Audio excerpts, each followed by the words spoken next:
ठाणे जिल्ह्यातील व आपल्या परिसरातील सर्व ताज्या घडामोडी पाहण्यासाठी शहापूर नववाहिनी न्यूज चॅनेलला सबस्क्राइब करा, लाईक करा आणि शेअर करा। मुख्य संपादक निलेश विशे।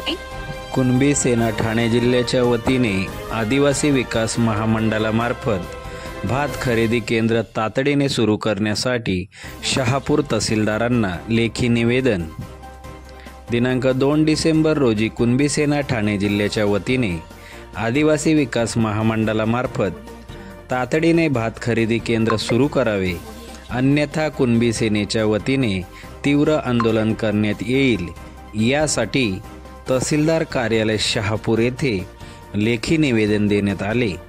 यावेळी कुणबी सेना ठाणे जिल्हा अध्यक्ष कृष्णा भेरे, योगेश निपुर्ते, तालुका अध्यक्ष जगन निपुर्ते, युवकाध्यक्ष सचिन खाडे, उपतालुका प्रमुख अरुण सातवी, भास्कर वेखंडे, नामदेव पाहुणे, सुनील पाटील, रामनाथ उंबरगोंडे उपस्थित होते।